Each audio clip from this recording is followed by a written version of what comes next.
Hermano, nosotros vamos a comenzar el libro de Marcos hoy.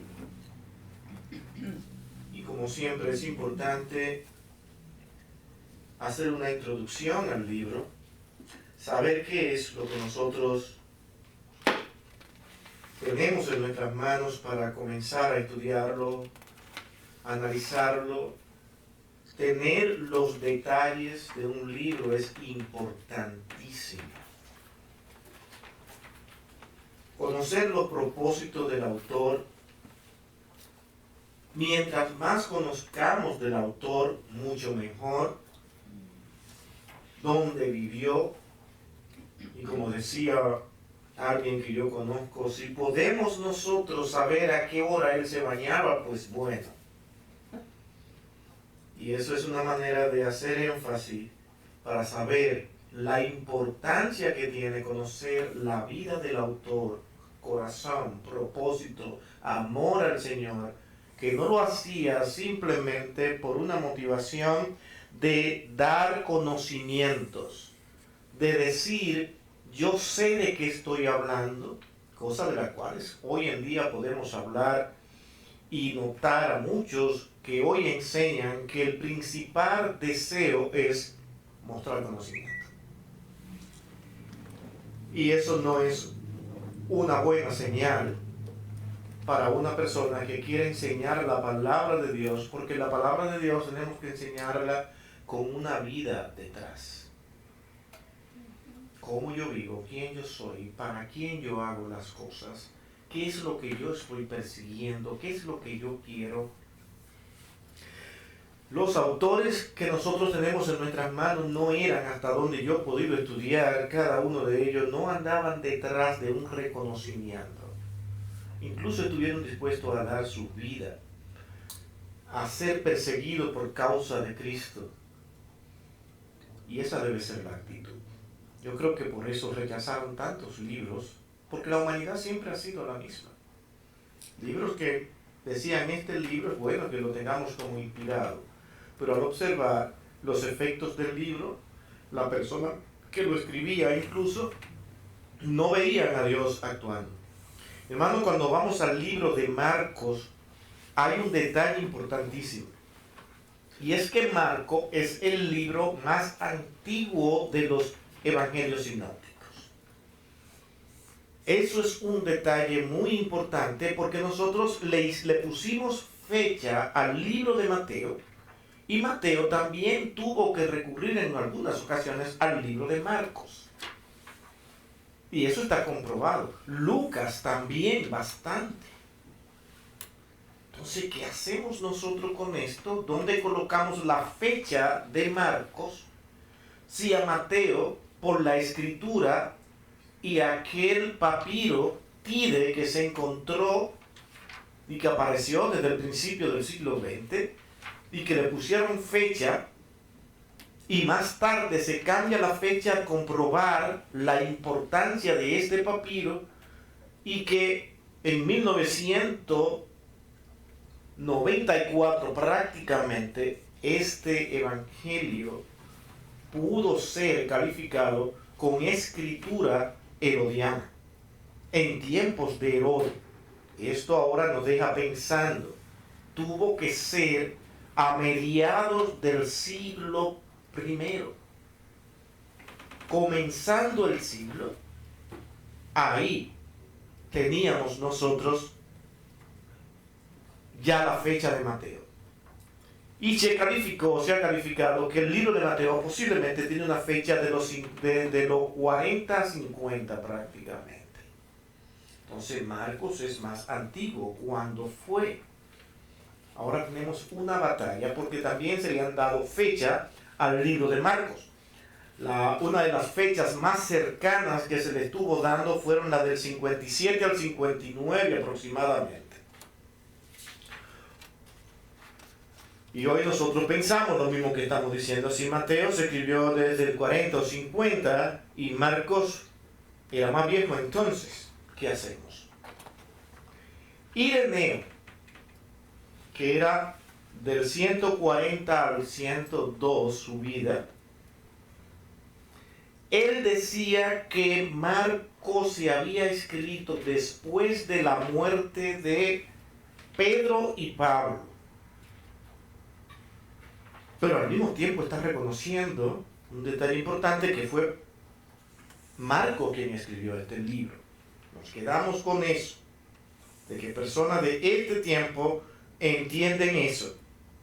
Ahora, alguien más, como Clemente de Alejandría, con su nombre en latín Titus Flavius Clemens, es de el siglo II. No se sabe exactamente cuándo específicamente nace, pero sí se tiene una fecha de su muerte. Su muerte fue en el 215 o 216.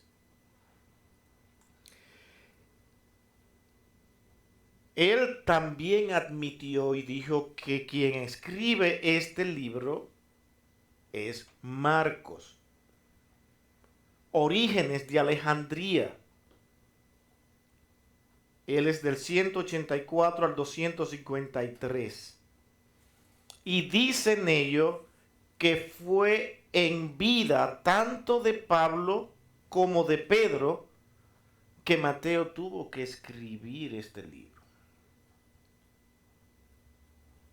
Y que Pedro ayudó en la redacción del libro de Marcos. ¿Cómo ellos pueden llegar a esa conclusión? Y que él usó gran parte de los sermones de Pedro para escribir lo que tenemos. Acuérdense que el mismo Ireneo había dicho que él era el traductor de este libro. Ya eso se venía enseñando y prácticamente nadie negó esto hasta donde se puede tener entendido.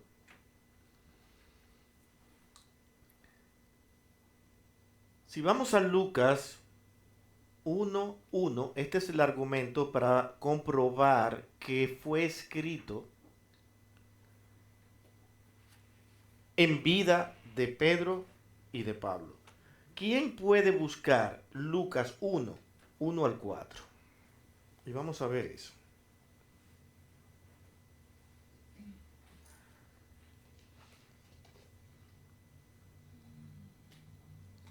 Lucas 1:1 al 4, van conmigo. Creo que lo lean porque esto es básico también. Hechos 1:1. Lucas 1, del 1 al 4. Puesto que ya muchos han tratado de poner en orden la historia de las cosas que entre nosotros han sido ciertísimas, tal como nos los enseñaron los que desde el principio lo vieron con sus ojos y fueron ministros de la palabra.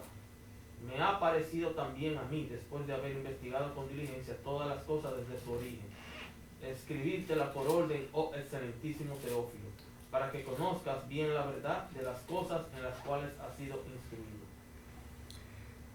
Aquí Lucas está hablando de testigos oculares, ¿sí o no?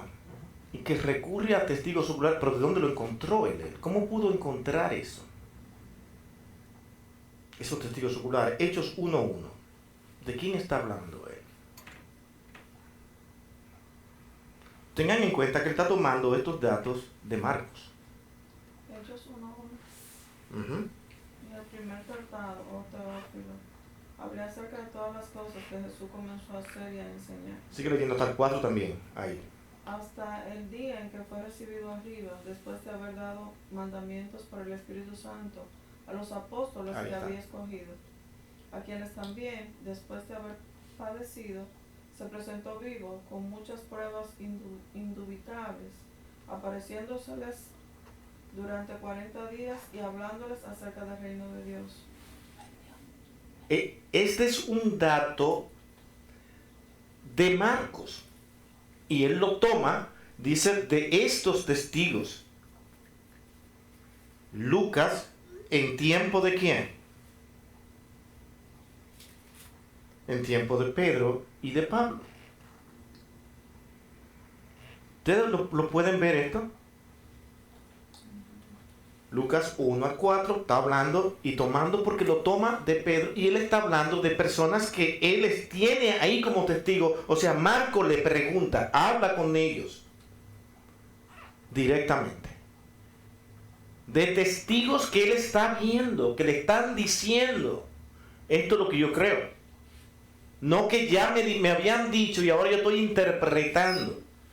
No da lugar ninguno de los textos que hemos leído a que Marcos estuvo interpretando y Lucas toma la interpretación de Marcos, sino que dice, es que lo que Marcos está citando es de testigos oculares. Y acuérdense que lo que la convicción es que Marcos era el traductor de Pedro mismo.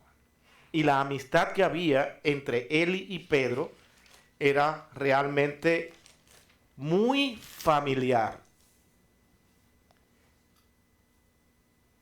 ¿Se entiende eso?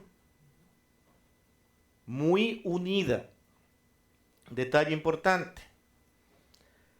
Lucas era un investigador que toma para su relato la fuente de Marcos, quien a su vez la tomó de Pedro, y todo este argumento lo hace con Pablo aún en vida.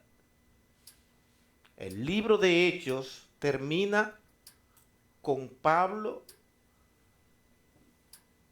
siendo libertado, y esto es aproximadamente en el 62 o 63. Ahí termina todo el libro de los relatos de Lucas con respecto a lo que es la historia de la iglesia hasta ese momento. Y entre todo ese relato está hablando de Pablo en vida. ¿Se entiende? Relatando todo lo que está aconteciendo. Y de ese mismo tiempo él toma los relatos de Marcos. O sea, Pablo no ha muerto en los relatos de Lucas, ni de el Evangelio, ni tampoco de Hechos. Está hablando de personajes que están ahí todavía. Y esa es la parte importante. Esto prueba que Ireneo realmente estaba equivocado cuando pone su fecha del 67 al 68. Dígame, mi hermano, si pueden entender lo que estamos diciendo hasta ahora en este momento. La fecha. O sea, la coloca todavía antes de la destrucción del templo. Porque yo sí he escuchado que es 64 y 68. Porque se escribió mal.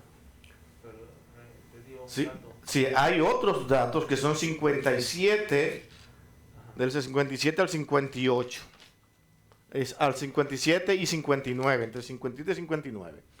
Y Ireneo dice que no, que realmente fue desde el 67 al 68, uno de esos.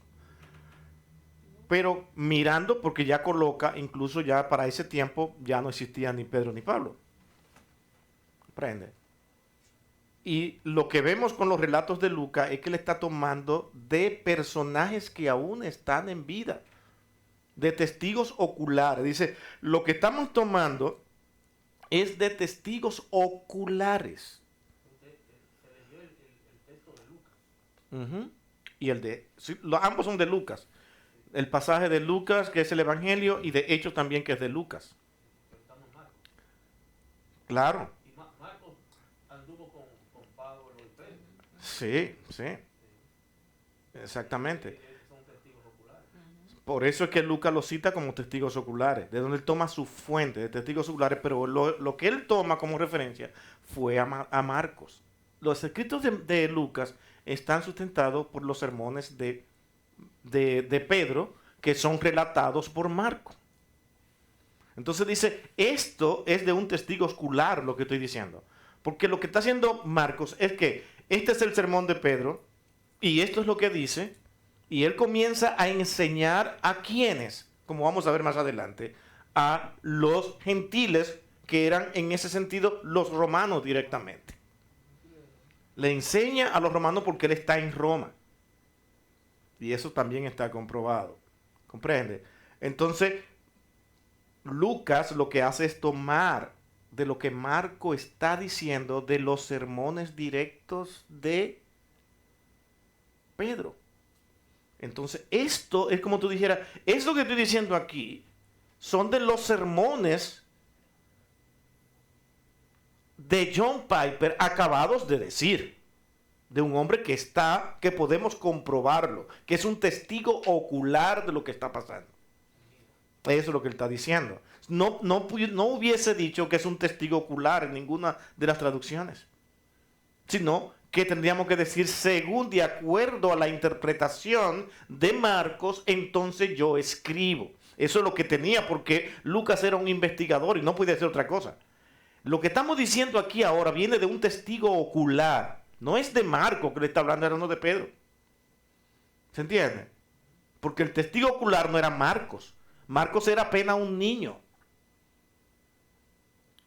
Que en tiempos en que estaban los apóstoles, él tenía prácticamente 10 años. Menor que todos los apóstoles. Y que incluso hay un pasaje que narra de que ese niño, cuando Cristo fue arrestado, podría ser Marcos, un niño que hay un texto, no sé exactamente, no me acuerdo cuál es, pero es un texto que habla que él tuvo que dejar su sábana, en la cual estaba arropado, y salir desnudo corriendo. Y muchos aseguran que ese niño era Marcos. Ese fue el momento cuando le cortó la oreja a Pedro. Sí, en ese momento de ahí, cuando salió, porque ya iba a ser arrestado, en el momento del arresto de Cristo, que corrió, que era un niño. Y casi todo el mundo concluye que ese niño es muy probable que fuera Marcos. Es una suposición, ¿no? Pero hay mucha cierta probabilidad. Al cual tuvo un problema, ¿se acuerdan? Esa es otra parte importante, porque tuvo un problema con Bernabé, porque que en el primer viaje, yo creo que fue por la juventud de Marcos mismo, en el primer viaje parece que se cansó y dice, esto está demasiado fuerte, yo me vuelvo para atrás. A Pablo no le gustó eso. Y entonces Bernabé le dijo, mira, yo quiero en este segundo viaje, que no sé por qué Pablo le sugirió, dice, vamos a volver atrás a ver todas las personas las cuales nosotros hemos evangelizado, lo que le hemos enseñado, vamos a visitarlo de nuevo, perfecto, vámonos. Y yo me voy a llevar a Juan Marco conmigo. Y Pablo dijo, no, en el primer viaje él se fue, yo no quiero a Marcos. Da la casualidad que más tarde aparece con Pablo nuevamente. Pero quien diga que Pablo no guardó ningún tipo de rencor, incluso recomendando a Marcos más adelante. Las personas van madurando, van creciendo, y hay que ver cada paso que las personas van dando, pero en su momento la manera de enseñarlo es diciéndole no, cosa que nosotros somos muy distantes de a veces de esa palabra. Y es una palabra que debe estar bastante cercana por amor a las personas. A veces pensamos que diciendo no le hacemos daño a la persona, cuando muchas veces, sí, en ese momento puede ser que le duela, pero le hacemos bien. Y ver lo que pasó con Marco y pensar que no lo quisieron llevar, y que incluso la división de Bernabé y Pablo fue por causa de él. Tenía mucho para qué pensar Marcos en ese momento. Wow, yo hice eso. Por mí pasó eso. Una unión tan fuerte, pero no se habían dado cuenta de que incluso esa división fue para bien, porque el Señor todo lo tiene programado. Eso, al dividirse, cada quien coge una región, otra coge otra parte, y lo hacen más rápido la visita a los demás que están ahí. Y eso es un detalle importante. Ahora, hay un detalle aquí, es que la mayoría de los eruditos concuerdan en que Mateo también usó a Marcos como fuente. Y eso es cierto. Y si Mateo usó a Marcos como fuente, ahora hay que pensar. Porque ya tenemos ahora comprobado de que el libro de Mateo se escribió entre los años 40 y 50. No más de ahí, no hay manera de irse más para ahí. Y entonces ya Marcos ya estaba escrito. Lamentable que no tengamos un papiro para comprobar eso del libro de Marcos, pero aparece el de Mateo. ¿Sí van conmigo? Y ese para mí es uno de los detalles más importantes. Si tenemos la fecha de Mateo, ya tenemos también la de Marcos. No hay por qué pelear por eso. Las cosas no se contradicen.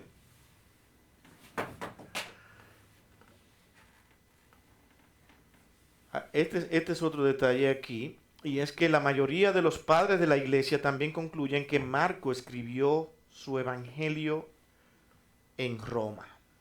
¿Por qué? Colosenses 4:10, busquen ese texto. Lo tenía ese mismo. Sí, lo tenía proscrito. Aristarco, mi compañero de prisión, y Marcos, el sobrino de Bernabé, acerca del cual habéis recibido mandamientos, y fuere vosotros recibidme. Cuando Pablo escribió Colosenses, ¿dónde estaba él? Estaba en Roma. Y es aquí ahora donde él habla de quién. De Marcos. Ya son amiguitos otra vez. Y ese es el asunto. Eran familiares, no iba a abandonar a su sobrino, lo estaba adiestrando, lo estaba forzándose por él.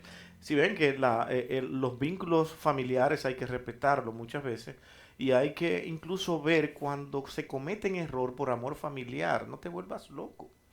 Las familias son así. Yo por defender mi familia voy a cometer algunos errores de los cuales voy a tener que arrepentirme más tarde. Entonces a veces nosotros somos demasiado fuertes cuando nosotros mismos hacemos lo mismo. Por eso había que perdonar a Bernabé, porque de verdad que Marcos era para decirle, mira, no vas. Él prefirió dividirse por seguir ayudando a su primito, a su sobrino, ¿no? Eso es importante. Ahora estaba en Roma. Pablo escribe desde Roma. Y eso es importante. Y manda, ahí te envío a Marcos. Los recomienda. ¿Ya? Con ese detalle nada más decimos, pero es que, sí, es que era de aquí. Hay más cosas que hay que entender antes de entrar aquí. Pruebas de que Marco escribió a los romanos. Ya la tenemos, de 4:10. Hay algo importante. ¿Saben lo que son las transliteraciones? Las transliteraciones no son traducciones, sino que tú tomas una palabra, ¿ok? Y la llevas a tu idioma directamente. Porque es una palabra conocida en el medio en el que tú estás manejándote y ya no hay problema. Nosotros aquí venimos y nosotros de repente nos encontramos que no tenemos que traducir palabras, sino que simplemente le hacemos una transliteración a esas palabras. Y vamos a nuestros países y dice, pero que tú estás hablando inglés. Dicen, no, espérate, es que tú estás acostumbrado a decir todas las palabras para algo. Por ejemplo, appointment. ¿Quién dice cita aquí muy fácilmente? Tengo un appointment. Y si tú vas, por ejemplo, a tu país, a la República Dominicana, y dices, ay, es que yo tenía un appointment, que yo tenía un qué. Ya allá ahora, con este mundo globalizado, ya la gente entiende, pero antes hubo un problema en que no entendían nada. Pero tú lo que estás haciendo al tomar la palabra appointment es haciendo una transliteración, no una traducción.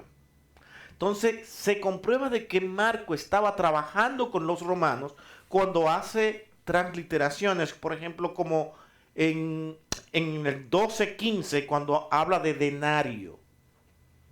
¿Qué era un denario? Era una palabra específicamente latina. Nada que ver con el griego ni con el arameo. Pero usa denario. ¿Y qué era un denario? Una moneda. Una moneda romana. Y la usa y la escribe exactamente. Dice, ¿para qué va a usar esa palabra cuando los que están ahí posiblemente no la entiendan? Si en otro lugar está hablándole a ellos, le habla de su moneda. Como también usa la palabra pretorio en el 15:16, ¿cierto? ¿Y qué era el pretorio? El juzgado, el tribunal de ellos, eso era, y lo translitera directamente. Por ejemplo, nosotros tenemos muchas palabras, demasiadas palabras, pero muchas del griego, que no son traducidas y nosotros las conocemos y son simplemente transliteraciones. ¿Cuántos no han oído, por ejemplo, cacofonía? Cacofonía no es más que un mal sonido.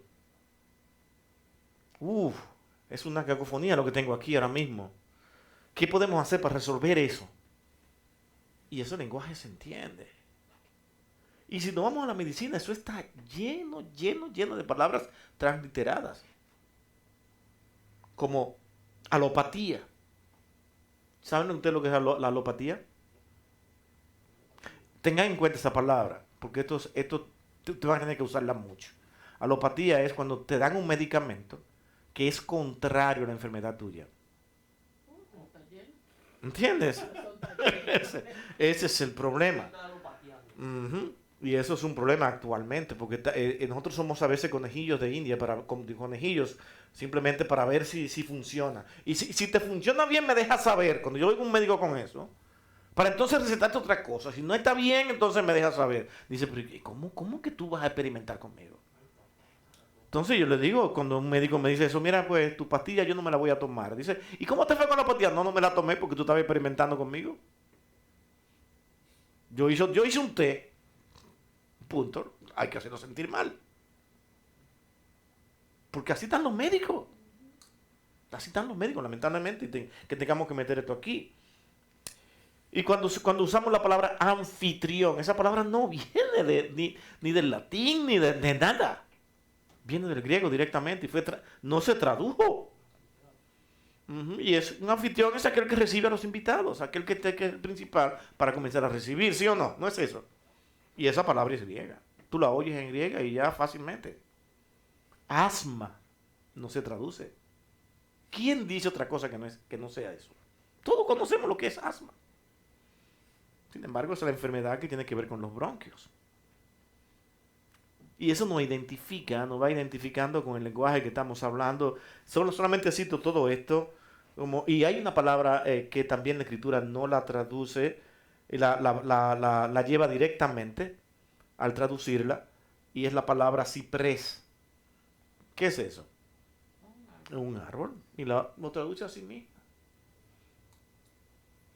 Sin darle traducciones que tú puedas entender qué es lo que es ese árbol. Ese árbol posiblemente se le llame de diferentes maneras dependiendo de la cultura donde tú vivas actualmente.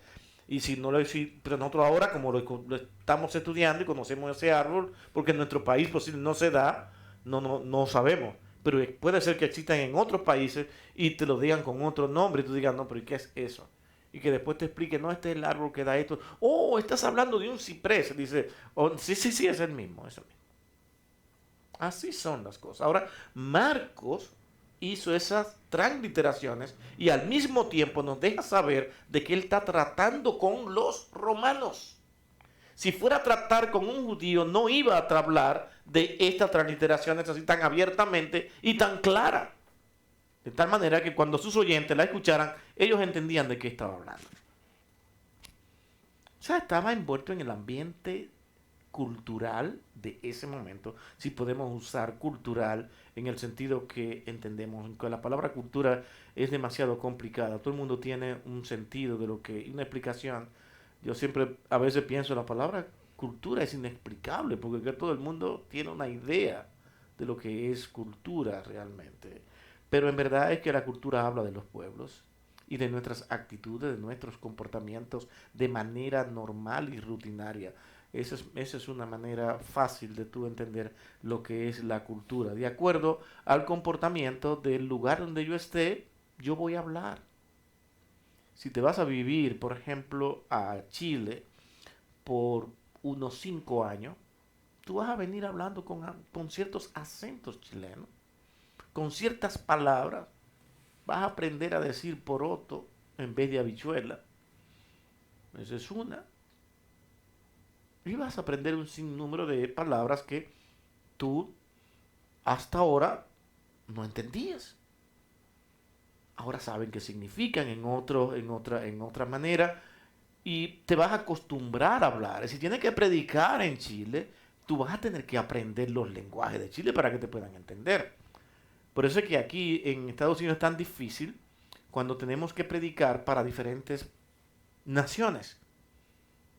Entonces aquí tenemos que aprender mexicano, tenemos que aprender cubano, tenemos que aprender argentino, tenemos que aprender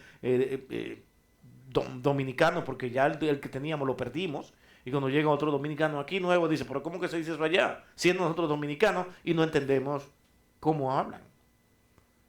Es una confusión, es difícil, entonces hay que aprender un lenguaje neutro que a veces se nos hace difícil, como si estuviéramos en un país y que tengamos que hacer una actuación de alguna película o novela o lo que sea para que todo el mundo lo pueda entender. Entonces hay que buscar un lenguaje que en verdad no tenga que ver con la manera de hablar de los lugares. Pero así se hace difícil predicar aquí. Y es una batalla. Cuando tú predicas en tu país es fácil. Marcos habla con los romanos y utiliza la forma de ellos ser. Ahora, ¿cuál es el tema de Marcos? ¿Cuál es el tema? Jesús como hombre de acción. Exacto. Y es la palabra acción la pone, para mí la pone Arturo, pero sí tiene mucho que ver. Pero es Jesús como siervo. Y es lo que Marco presenta cuando habla del servicio de Cristo, que Él no vino sino a servir y para dar su vida en rescate por mucho. Y ese es el tema. Él quiso enseñar a los romanos que el que ellos despreciaron y llevaron a la cruz, Él no solamente vino a servir, ustedes se equivocaron. Y vino a servirlo a ustedes. Imagínense a un romano conociendo a Cristo, el dolor en su corazón al ver la verdad de lo que habían hecho. Matamos al maestro, aquel que lo dio por nosotros, y nosotros lo menospreciamos. No era tampoco tan sencillo predicarle a los romanos, porque ellos mismos estaban siendo enfrentados como nación con sus acciones pasadas contra aquel personaje que hoy se le estaba diciendo que era su salvador y que había que confiar en él. No era tan fácil. Tú me estás diciendo que yo confíe en aquel que nosotros llevamos a la cruz. Él era tu salvador. Él solamente vino a salvar y a servirte. Nada más.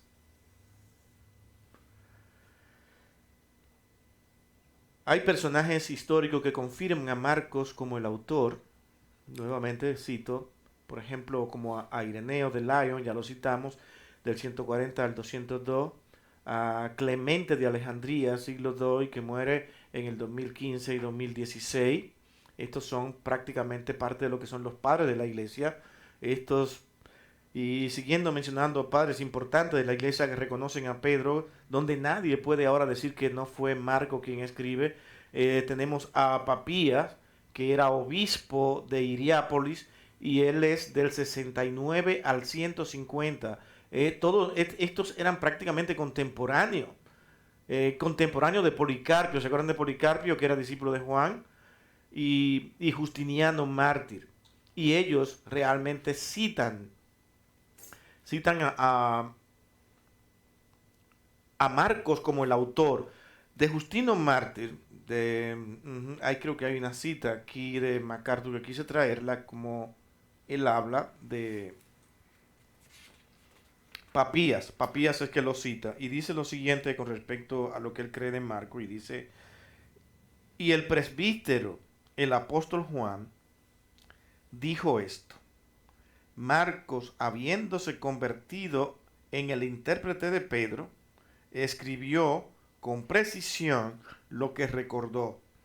Corrijo, quien dijo esto de que era el intérprete no fue exactamente Ireneo, sino Papías. Dice: no obstante, no fue en orden exacto que él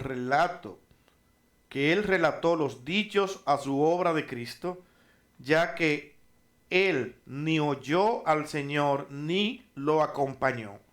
Pero después, como dije, acompañó a Pedro, hablando de Marco, quien acomodó sus instrucciones a las necesidades de sus oyentes, lo mismo que estamos diciendo. Él acomodó sus enseñanzas a las necesidades de los romanos, pero sin intención alguna de dar una narración regular de los dichos del Señor.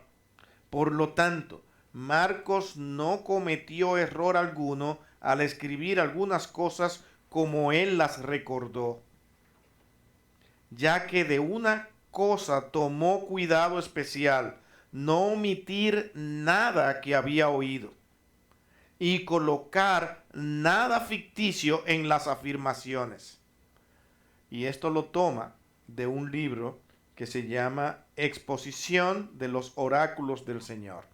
Aquí se encuentra esta cita que habla acerca de quién era Marcos, citada por Papías, obispo de Hierápolis. Y estas son cosas importantes que nosotros debemos de tener en cuenta a la hora de estudiar, que no estamos inventando, de que hay pequeños detalles que parecen inofensivos, que nos aclaran una gran verdad. ¿Por qué hacemos énfasis en todo esto? Mi hermano, porque es importante que usted sepa quién era el autor del libro que usted tiene en sus manos, porque no solamente en tiempos recientes, cuando este libro fue escrito, muchos pelearon para decir que no tenía que ser inspirado, y hoy se dice que lo que tenemos en nuestras manos no es más que una interpretación de los evangelistas, no de algo que se pudiera comprobar. Que hemos visto hoy que, siendo Marcos el libro más antiguo, estos evangelistas siguieron el testimonio de alguien ocular, de tal manera que si nosotros pensamos que fue de lo que dice Ireneo, de que ya cuando Marcos vino a escribir ya no habían testigos oculares, sino que él tuvo que interpretar e imaginar la escena por tradición o por lo que le fueron diciendo. Lucas acaba de decir de que no, yo estoy tomando estos escritos, es de personas que ustedes pueden ir y consultar y hablar con ellos ahora mismo. De que lo vieron, lo vivieron y lo oyeron. ¿Se entiende? Por eso son los pasajes que citamos hace un momento. De Lucas y de Hechos. Ambos en el primer capítulo. Y leyendo ambos del 1 al 4. Con esto tú compruebas de que Lucas está diciendo, es que lo que yo tengo es de testigos oculares. ¿Se entiende? Sencillo, fácil. Ahora estamos más claros, más tranquilos. Ahora solamente falta comprobar la fecha. Y la fecha ya la tenemos con la aparición. Mi hermano, para mí esto ha sido fantástico. Por eso hago tanto énfasis en este papiro Tides. Nadie ha discutido la fecha después de este análisis. No se ha podido. ¿Cómo lo hacemos si todos los papiros que hoy se recolectan y se encuentran, como se siguen encontrando algunos, para otros descubrimientos que no tienen nada que ver con la escritura, pero que a lo largo realmente son importantes? Todos estamos esperando que en uno de esos papiros aparezca un trozo, por lo menos, de algún pasaje, pero eso no nos va ni nos viene si aparece o no nos aparece. Es que tenemos la escritura de Dios en nuestras manos ya. Y que el hombre lo que hace es darse cuenta de que todos los argumentos de años y que habían dado por seguro de que este libro era una falsa, se van cayendo. Pero actualmente se continúa todavía haciendo esfuerzo para descalificar la escritura. Pero de una manera que usted se asombra. Personas diciendo que algunos hechos que narra la escritura realmente no existieron. Y otros dicen que no ocurrieron en la fecha que se imagina, sino que fueron en otro tiempo. Bueno, lo de la fecha lo aceptamos. Pueden estar sujetas a discusiones, pero vamos analizando y encontrando cosas, y ahora encontramos de que en verdad el hombre ha estado equivocado, de que esto realmente viene de tiempos donde el Señor todo lo programó temprano. Nada es tardío en los tiempos de Dios. Y esa es la gran batalla. Entender que nada es tardío en los tiempos de Dios es importante. Si algún documento nos aparece de manera tardía, ok, puede ser. Pero al rato, al momento, al tiempo, a los años, aparece un documento que me dice, aquí está uno que comprueba de que ese documento que teníamos tardío, ahora sí podemos verlo claro de que era un seguimiento de un documento que no fue tardío. O sea, el hecho de que no tengamos todo ahora no quiere decir que nosotros tengamos que ahora confirmar y decir de que, este libro hay que descartarlo con lo que tenemos ahora. La gente busca la manera de, y más en estos tiempos, ponga la atención a eso. Estamos viviendo tiempos en que las gentes abren un canal en YouTube porque descubrieron que YouTube, al abrir un canal, si tú ganas seguidores, tú ganas dinero. Pero tú no puedes ganar dinero con cosas que todo el mundo conoce. Tú tienes que traer cosas nuevas, cosas maravillosas. Porque como tú eres un intelectual, tienes que hacer las cosas profundas. pero descubres a la vez de que no hay que ser tan intelectual para tú ganar dinero, que solamente tienes que abrir un canal y hablar de los diferentes países que hay en el mundo y decir cosas y dónde me bañé y dónde me tiré y mira esta torre que hay aquí. Y la gente busca la manera de hacer dinero sea como sea.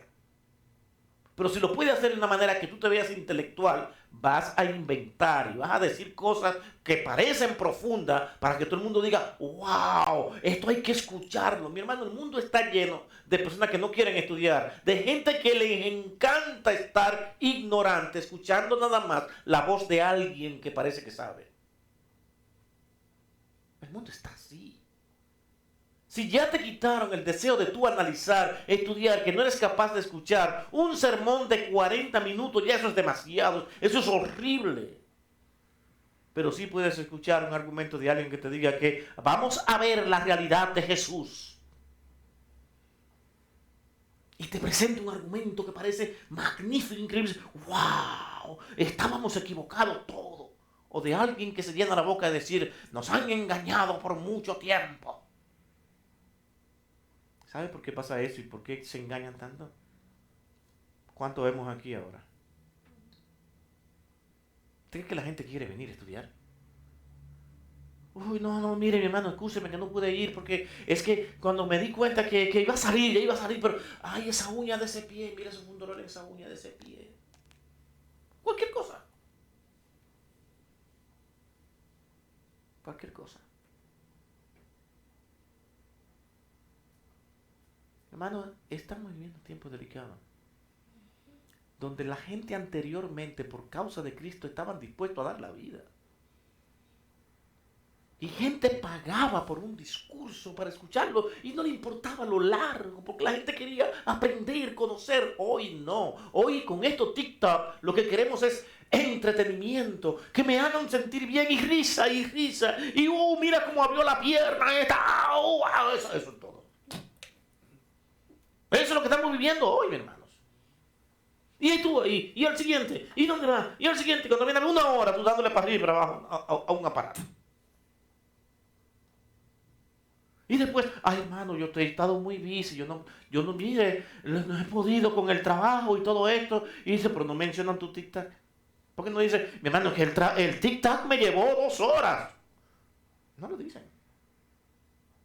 Ahora mismo, mi hermano, que no están aquí y están metidos en el teléfono, no mirando esto, sino mirando otras cosas. Y buscan calmar su conciencia de diferentes maneras.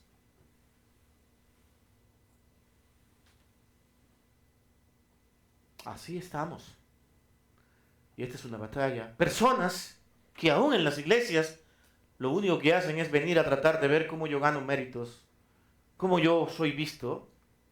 Estamos viviendo todo eso, aunque eso siempre se ha visto, pero hoy más que nunca está eso.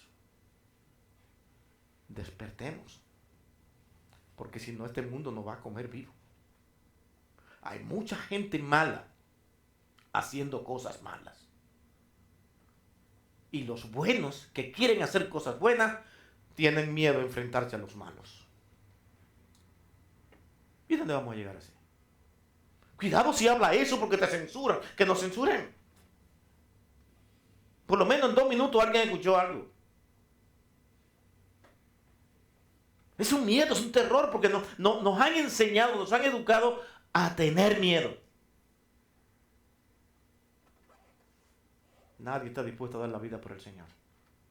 Si hoy se arma una persecución a los creyentes, como hoy estábamos escuchando a Netanyahu en Israel, ahora tiene miedo a que se divida Israel en 2 bandos, que se parta por la mitad. Y está llamando a un diálogo. Pero al mismo tiempo está diciéndole a los militares que atrapen y castiguen a los que se oponen a los propósitos del Estado. Y no es más que una prueba de ver dónde está el poder. ¿Qué se quiere? ¿Qué es lo que están buscando? El pueblo amado, Israel, que muchos llaman el pueblo de Dios, el que un día va a ser salvado todos. ¿Qué están diciendo? Que no quieren escuchar más la palabra Cristo. Quieren que se vea como ley.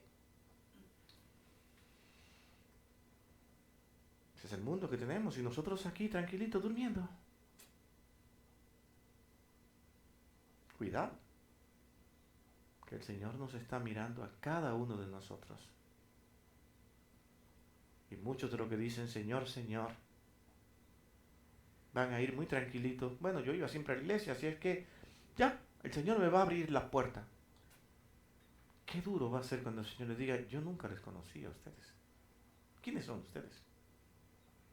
Señor, el que evangelizaba, el que paraba, el que recogía la ofrenda, Señor, ese mismo que estaba ahí en la iglesia, dice, es que yo no te conozco. El decir no te conozco es porque tú vas para otro lugar y no para este. Cuidado con Dios. La gente hoy tiene, y no le hables así a los hermanos porque tú lo estás manipulando. Tú lo estás, es así es que nos llevan. Bueno, pues vamos a seguir manipulando. Eso es manipulación. Pero eso es lo que la palabra de Dios dice. Hermano, no estamos estudiando, no estamos buscando de Dios. Estamos siendo personas que vivimos en un mundo ficticio donde ahora somos muy prudentes y cuidadosos. Y que un amor tan grande por los hermanos. Y hermanito querido, aquí está. Y ese hermano necesita una exhortación tuya. Y tú no se la das. Porque se va de la iglesia. Es el caso de los pastores, muchos pastores. Ay, no, es muy delicado. Esa persona, tú lo ofendes y está agarrando su maleta. Bueno, pues que agarre su maleta.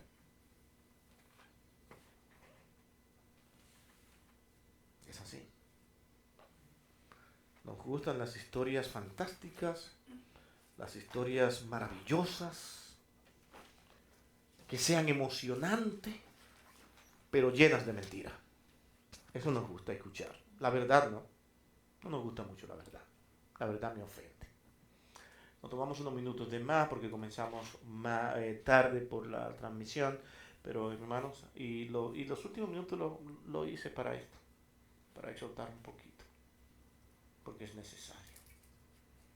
El Señor pedirá cuenta de quiénes somos nosotros. ¿Te ves esto que estamos haciendo aquí?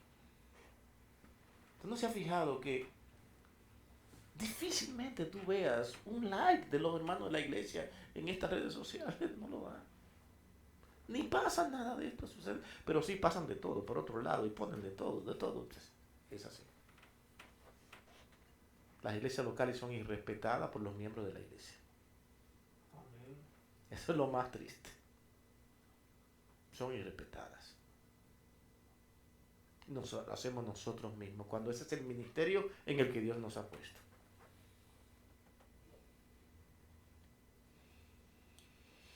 Vamos a orar. Bendito y santo Dios,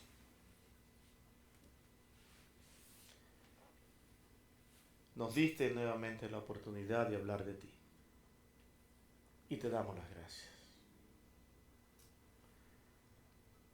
Has motivado nuestros corazones para decir cosas que posiblemente nosotros por algunos seamos condenados. Pero si no nos condenas tú, alabado sea tu nombre.